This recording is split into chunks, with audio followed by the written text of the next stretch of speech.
Hello YouTube, welcome to episode 36 of the Card Combo Show with me, Chocobilly, where we look at the weird and wonderful card combinations in the Final Fantasy TCG, and this week we're looking at Opus 15, as today is the Opus 15 release day, ironically a day before the pre-release event, but that's just coronavirus for you, so that's the world we live in now.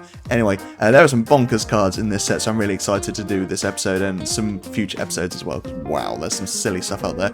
So I'm looking at Guy, Setzer, Lehko Habhoka, bit of a mouthful, Mind Flayer, and finally, of course, I had to do Gogo because the very definition of what? Anyway, first we're going to get started on Guy. So here's a 5 CP 6k fire forward with the text: for each job warrior forward or card name warrior forward other than Guy you control, Guy gains plus 2000 power. And when Guy enters the field, you may search for one job rebel of cost 3 or less and play it onto the field. So he has a little bit of acceleration behind him, but he is pretty small to begin with.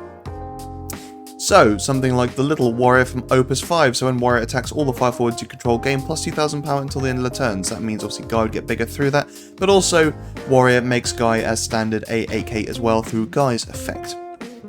Then you got Yuzuki, so if a fire forward you control is dealt damage by your opponent's abilities, the damage becomes 0 instead. So Guy obviously would be an 8k with Yuzuki on the field because she is also a warrior, but also just Yuzuki adds that added protection as well. Then you got Ward, so Ward would buff Guy by 2000 and then he'd also buff him again by 2000 because of Guy's ability. So pretty simple and just, fine warrior archetype, I guess. If that's really a thing now, but it's still decent enough, I think, to be able to make Guy a 10k for playing this one forward, not to mention that Ward synergizes with all the other Final Fantasy II Opus 15 warriors as well. Talking of which, you've got Yosef. So Yosef is a job rebel, which means that when Guy enters the field, you can search for one job rebel, and of course 3 play onto the field, which means he can play backups as well. There's no stipulation on what it can play, just as long as it's a job rebel. Actually, when Guy enters the field, you may search for one job rebel of cost 3 less and play onto the field. So that means it could be technically a monster as well. It doesn't stipulate character or anything like that. So, yeah, if there's a job rebel monster out there, search that as well. But yeah, bring Yosef onto the field, who can then search you a job rebel as well. So it's a nice bit of consistency. And unfortunately, Yosef doesn't make Guy any bigger because he is a job rebel, not a job warrior.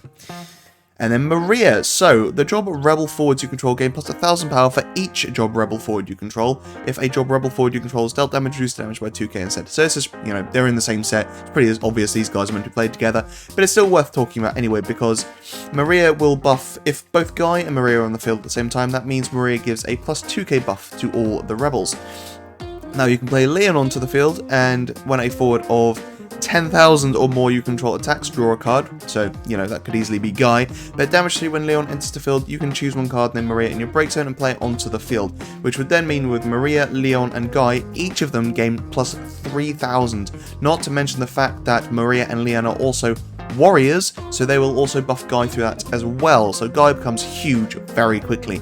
And, the obvious play here is play Guy to then search and play Leon at damage 3 to then grab your Maria out of the damage onto the field to make Guy massive. But then there's Bartz from Opus 3. So if Bartz has all the jobs of the forwards you control, and that's one of the reasons this card's going to see a lot more play this set, because you've now got dual job cards. So that means from Bartz being on the field with any of these guys, Bartz is now a freelancer, a warrior, and a rebel. And if he has 3 jobs or more, Bartz gains haste and first strike, which is fine. But also with Maria on the field, it means he will also gain plus 1000 for every rebel on the field, which would be Guy, Maria, Bartz, maybe Leon as well. So Bartz can become pretty big pretty quickly as well, provided you have Maria. And then if Bartz is at 5 jobs or more, he also gains plus 3000 power brave and can attack twice in the same turn. So if you have any other forward on the field that also has 2 jobs, he then becomes pretty big as well. So it could be, I don't know, warrior, rebel, Guy, and then I'm trying to think, the Lassie something. What are they called? Lassie and then Sentinel, I think, Snow, something like that. Obviously that's out of element, but just as an example, between the 3 forwards you have on the field, Bartz actually gains 5 jobs, or 4 jobs, so he has 5 jobs, which means he gets his ability. So this set makes it incredibly easy for this Bartz to be able to fulfill all of his abilities. Right, Setzer, so a 4 CP 7k Ice Forward. When Setzer enters the field, you may pay crystal, or 1 crystal. When you do so, reveal the top card of your deck. If it's a character, you may play it onto the field, and at the end of each player's turn, if a forward you control has been put from the field into the break zone this turn, gain 1 crystal. So that entry ability is very easy to trigger and very nice. Gaining crystals isn't too hard. I think every element has a 2 CP backup when it plays onto the field. You gain a crystal, so that's pretty decent, and not to mention that Setzer has his own means of creating crystals for you as well. Now there's a slight gamble there because obviously you need a character on top of your deck for it to be any good, but obviously there's ways of hedging your bets. So the obvious one is Leviathan. Draw 2 cards and put 1 card from your hand on top or bottom of your deck. So you could have that big forward that you want or character in your hand, cast Leviathan, put that on top of your deck, play Setzer, get rid of the crystal, play that forward, or character onto the field. Very easy to do. Now you are obviously paying for Leviathan, but you get cards to hand through this ability as well, so it means you are getting some value for your money, and just getting rid of that crystal to then play the character onto the field, pretty decent. Now it always happens that you have that one character you want to play onto the field be in your damage, so playing something like Blaster to get that card out of your damage, and then playing Leviathan to get it on top of your deck, and then play Setzer. Obviously that's a lot of cards played, but still, if it's a big forward or something like Shantoto where you're just going to wipe your opponent's board anyway, maybe it's worth it. Or maybe not Shantoto because you just play 2 forwards, but you know what I mean. There's plenty of ways of just being able to make it worthwhile, and, you know, ultimately be able to get a card out of your damage onto the field. Pretty good.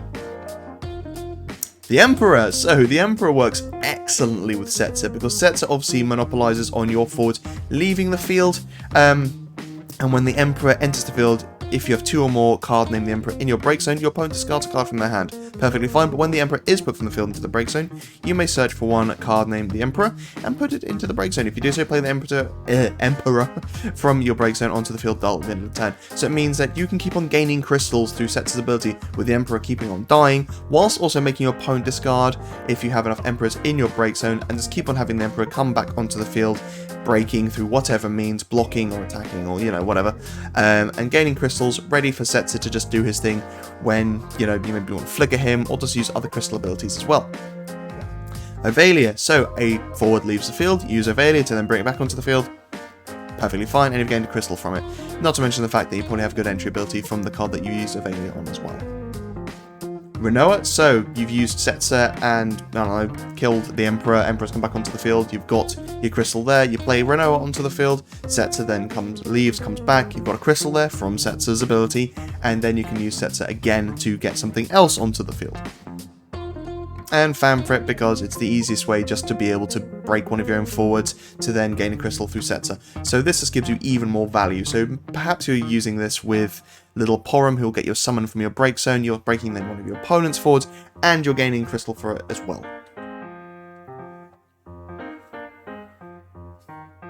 Right, Lehko Habhoka. A wind 4 CP backup. At the end of each of your turns, if you've cast 3 or 4 cards this turn, you may put Lehko Habhoka into the break zone. If you do so, search for 1 character that costs 4 or less and play it onto the field. At the end of it, the same thing again, but if you've cast 5 or more cards this turn, you get to search 1 character of 8 or less and play it onto the field.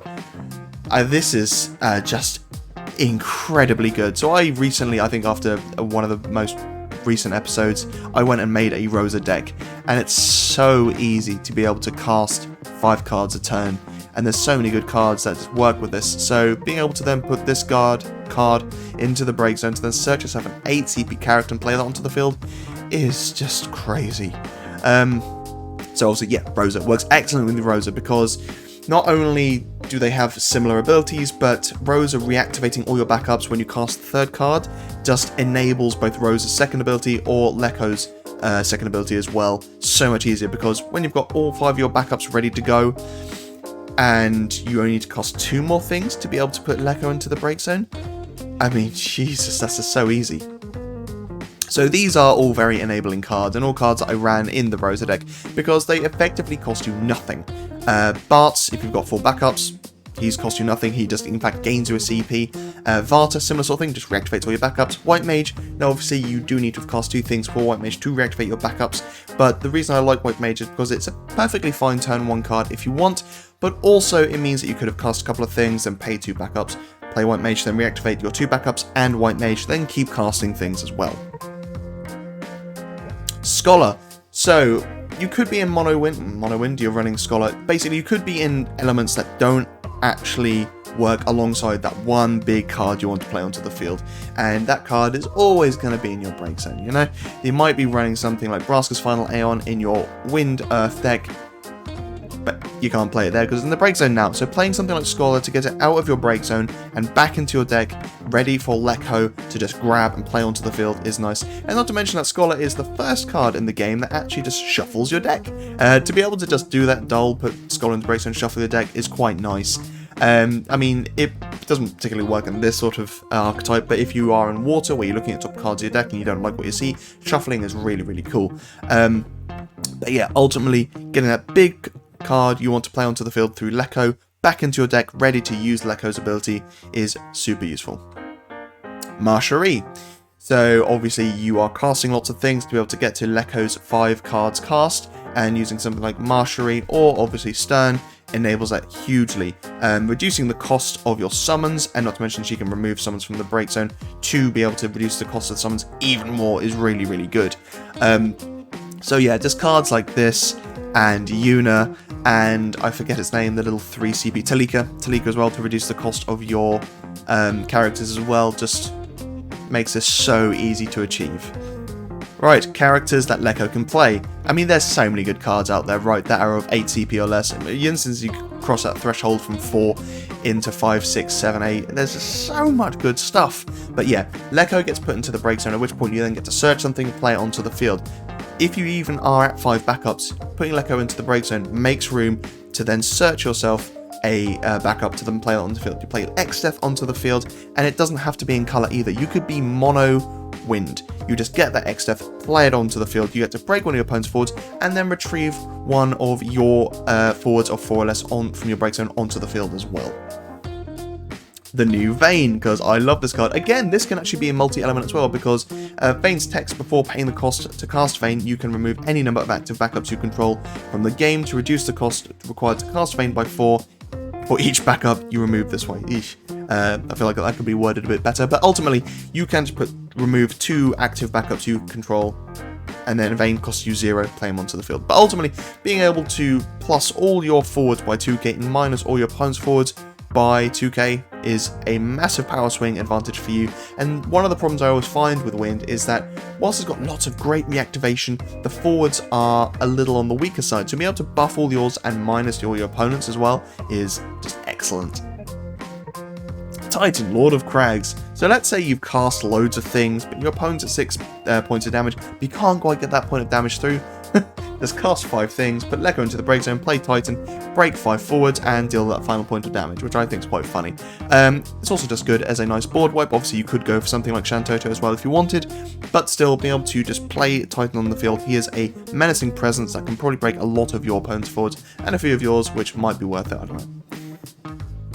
Cyan, wow, what a card. You don't have to run this card in a Samurai deck just for him to be good. So when Cyan, a job Samurai forward, or a card named Samurai forward, enters your field, choose one forward opponent controls, deal at 9k. So just putting Lehko into the break zone to bring Cyan in, I mean, he's at 9k in and of himself, that's perfectly fine.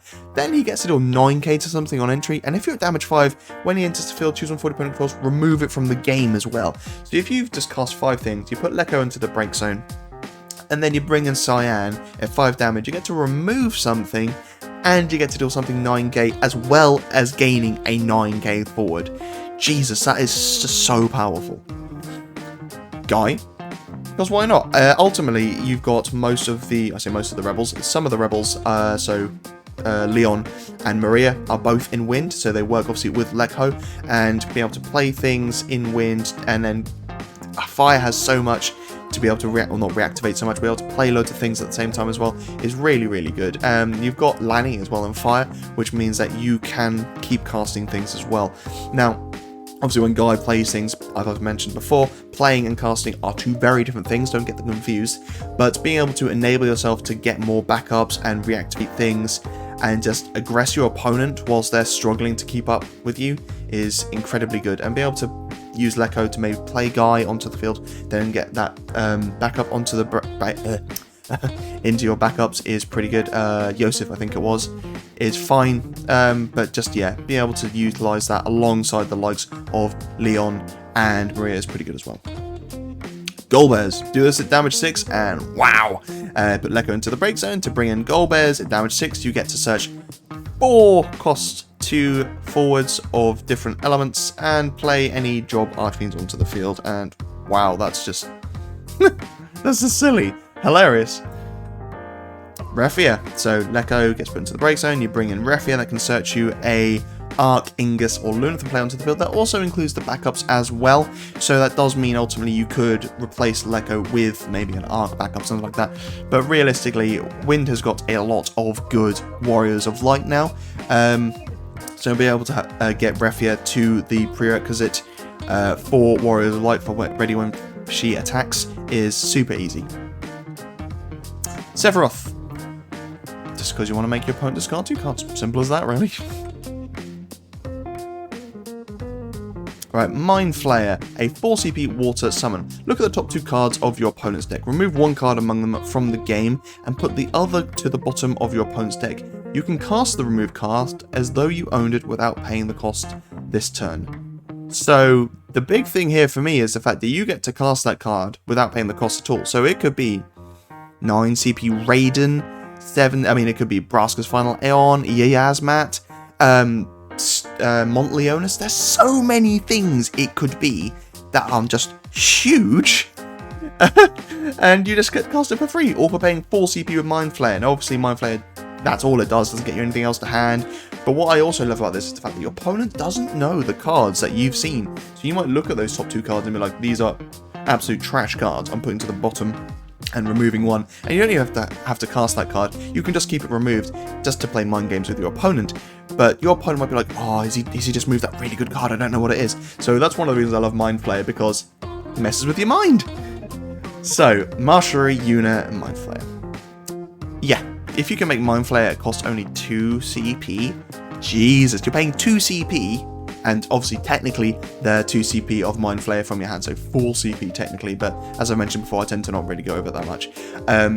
Just to be able to cast anything from your opponent's deck, or I say anything, one of the top 2 cards, but, you know, it could be anything. And if it is something that's, you know, even 3 CP, they tend to be searchers, or something that'll get you some value.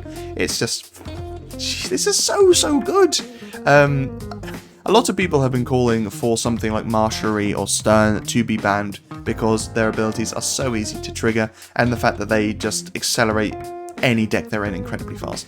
I personally think this is now called for Yuna to be banned, because so many water summons are fantastic.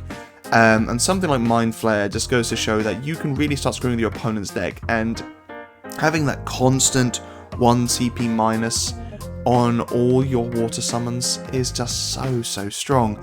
So I think maybe it's time for Yuna to call it quits. I mean, she's been a staple since Opus 1, but I don't think it's going to happen anytime soon. It tends to be a case that these cards that get called out and should be banned never do, really. Occasionally do. I think Riku's like the only case where people were really running her into the ground, at which point the game creators said, nah, we've had enough. But yeah, Yuna I don't think is going to go anywhere soon, but I think it might be time she should.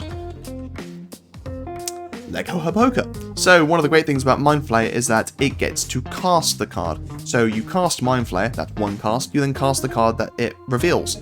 That's 2 cards cast. You're almost at the 3 cards to be able to cast to then just search a 4 CP character and play it onto the field.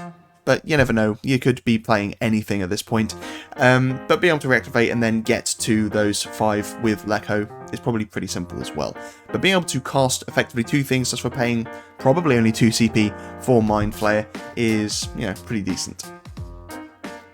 Iodalus. So you pay, I'm going to go with the 4 CP just to assume, but actually no, I'm going to go with 2 CP because, you know, the chances are if you're running Iodalus Mind Flayer, you're going to be running something like Yuna and Mastery as well. So you pay 2 CP for Mind Flayer, you get to look at the top 2 cards, remove 1 from the game, and cast it whenever you want. Use Iodalus to recast that Mind Flayer, and you've got to do it again. I think you probably see where I'm going with this, but let's double down and go with Black Mage as well.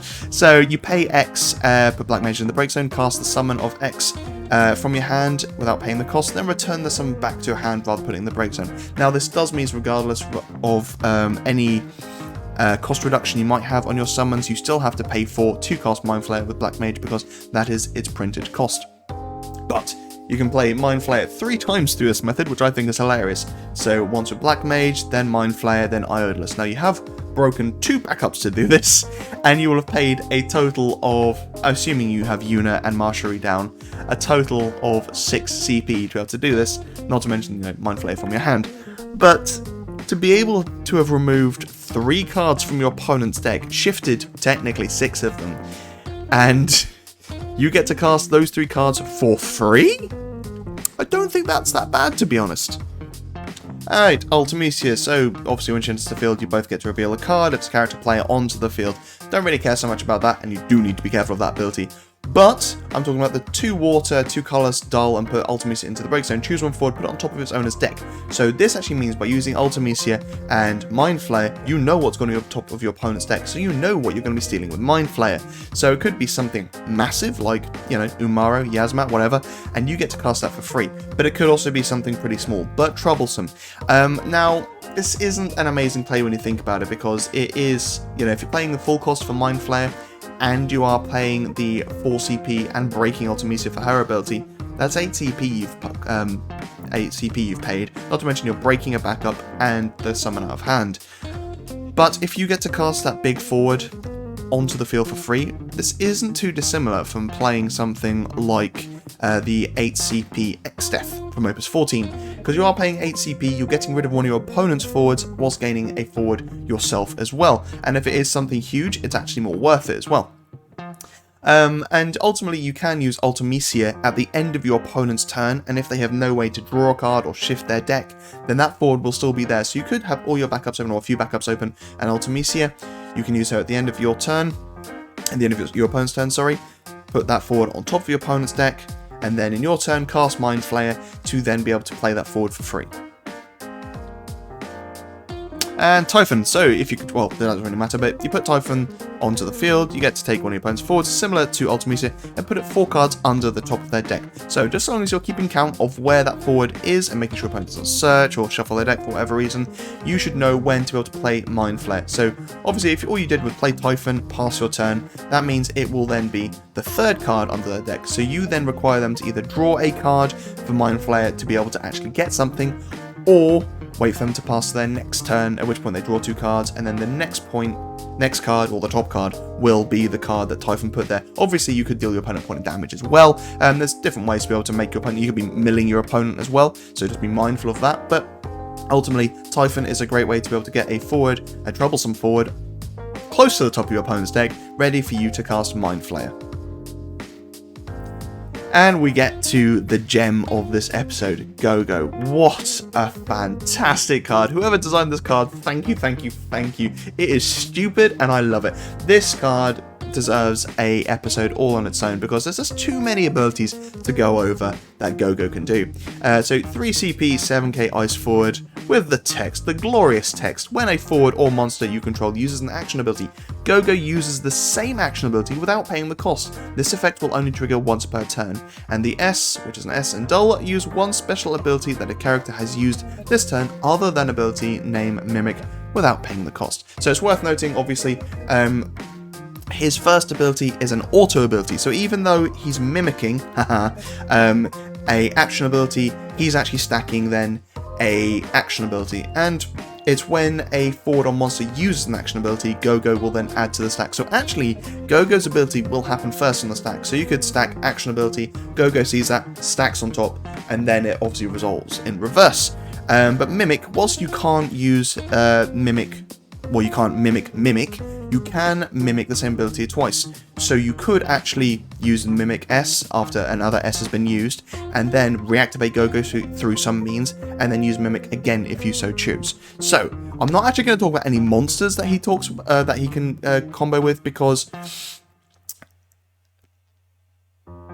they're fine. Most monster action abilities are fine. Using it something like Manasvin Warmech or Flan are like a couple of the good ones. I mean, there's loads of good ones, but I don't want to talk about forwards because generally forward action abilities don't get played nearly as much, and whilst they're decent abilities, you have to pay more for your forwards because, you know, they're forwards, they can attack, they can do things.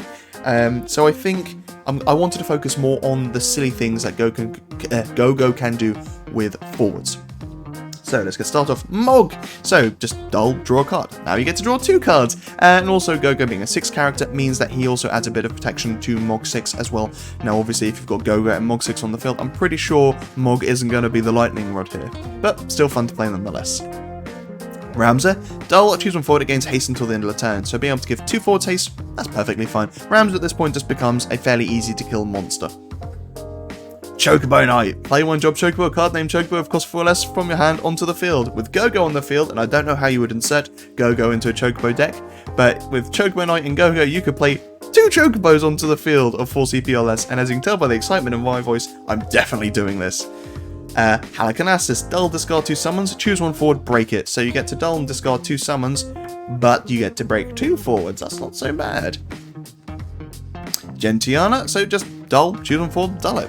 That means you get to dull 2 forwards. With Gentiana on the field, that means 2 forwards are losing their abilities as well. Ultros, dull, put Ultros into the break zone, choose 1 forward, it loses 5,000 power until the end of the turn. With Gogo, it's now 10,000 power. Obviously you can combo Ultros with more Ultros as well, so yeah, that's kind of good as well. Dorgan, dull, remove Dorgan from the game, choose 1 forward, remove it from the game. So this is a great example of the fact that Gogo doesn't have to pay the same cost that the forward he's mimicking does. So yes, you're removing Dorgan from the game, but you're removing 2 forwards from the game on your opponent's side. That's so good! Marcherie.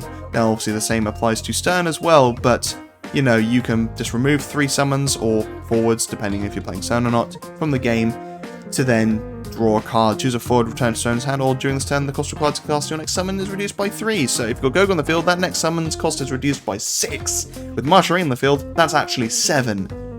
You can cast Raiden for 2 CP.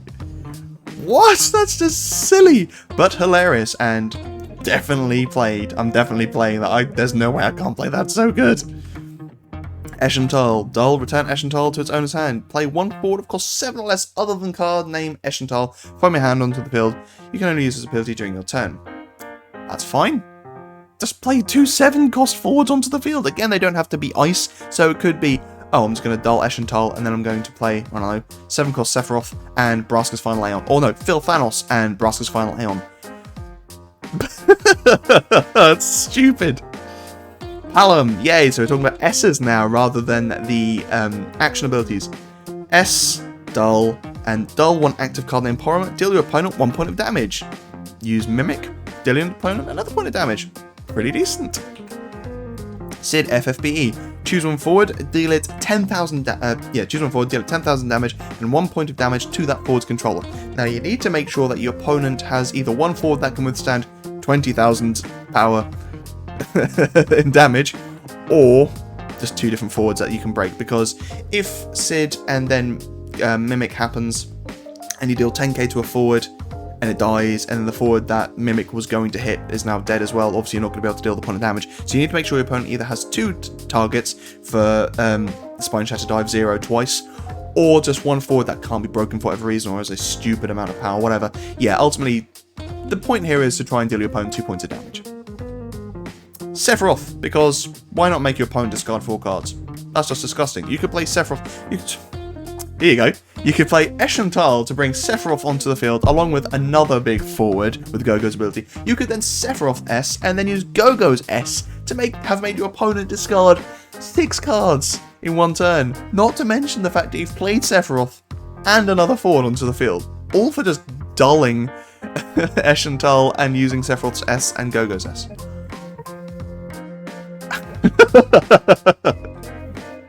Vincent, gotta love it. So Chaos S, obviously you can only use damage 5, but Vincent gains 3,000 power first strike, and when Vincent attacks, choose 1 character, break it. Now, just like with Kamari from Opus 1, in Gogo's case, it will actually refer to Gogo when it says Vincent on Vincent's S ability. So where it says Vincent, read Gogo. But ultimately, you can use this ability multiple times, just like with Vincent. You can stack Vincent's Chaos S ability as many times as you can cast it. So you could have Vincent attack, break 3 characters on attack. Do the same with Gogo, party attack. Well, actually, you can't party attack unless you have Chocobo or some other means. But yeah, either way, you've got 2 forwards now that when they attack, they can break as many characters as you can cast the S ability. Wow. Une. So, choose one dull forward, do 20,000 damage. Search for one summon, add to your hand. Want to deal 40,000 damage to one dull forward? Why not? Or, you know, obviously just 2 dull forwards. Either way, that's stupid and hilarious, but you get to get 2 summons to hand, so that's pretty decent. Garland. Choose one forward, break it, then your opponent selects one backup they control, put it into the break zone. So because it is select, it means that you ultimately, the opponent will still have to choose 2 different backups when they break. So you get to break 2 forwards and 2 backups, and you'll get 2 cards from it because Garland. Gilgamesh! So, until the end of the turn, Gilgamesh doubles its power and gains First Strike and Brave. Gilgamesh can attack twice this turn. You can use this ability only during your turn. So, again, just like with Vincent, it means that where you read Gilgamesh here, you'll actually read Gogo. But now, you can have Gogo attack twice. Now, the problem here is the fact that obviously Gogo will have been dulled, so you need to find a way of reactivating him. But, if you can, you've now got 2 forwards that can use... that can attack twice and are massive and First Strike and Brave, so nice. And finally, the pièce de résistance, Sin, Giga Graviton. Now, it is a costly S ability, costing you 9 and an S card from hand, which would be, you know, another S card from hand if you're using Mimic. But it means that your opponent has to remove or get rid of Sin and Gogo from your field before the end of your next turn, otherwise they lose the game, because just like with Vincent and Gilgamesh, where you read Sin and Giga Graviton, you can actually read Gogo, so you can do it twice, and your opponent has to get rid of them. You know, it's fairly easy. Yeah, they could cast something like, you know, Leviathan, or Shantoto, so it's not hard to get rid of these cards, but the chances are if you're running Sin, then you're in a Sin deck, which means you'll have set up for it, so you can have things like Ishtola or Unsanganashi, and in Ice as well, you could have stuff like the little summoner from Opus 1 to stop summons, and also just, you know, making your opponent discard so they don't actually have any options. So realistically, this shouldn't be too hard, and is ultimately hilarious, and I think it's well worth it. Go, everyone! Yay! Well, I am so excited for Opus 15. There are just some bonkers cards, and there's some really awkwardly worded cards as well, like Barris and Kefka, dividing things into groups of 3, and then you're breaking all those groups, which really is only great when your opponent has lots of forwards, because you technically can make a group of 0, and then your opponent would just choose that group of 0, but still, just some crazy cards this set. Some people have been a bit upset about the fact that the crystal mechanic hasn't been implemented well enough. I think it's being implemented about as well as I expected. They're just laying the baseline. They are just implementing it in... And to be honest, I think they've put a lot of cards in this set that actually use it quite well. Because the thing is, if you think about every time a new mechanic has been brought into the game over the years, you don't get too many cards that actually use that mechanic in the set it's introduced. So take, for example, taking control of your opponent's forwards, which obviously still isn't a hugely used mechanic, but there were only like 2 cards, I think, in the set. So I think it was Shuyin and Ninja, maybe, that actually allowed you to gain control of your opponent's forwards. So, you know, the fact that we've got a good, I think there's like 15, 20 cards that use crystals in this set, that's pretty decent, and I think they're all evenly costed. I think it works out quite nicely. Let me know what you guys think though, pop them in the comments. Anyway, thank you so much for watching, guys, and I'll see you guys in the next episode.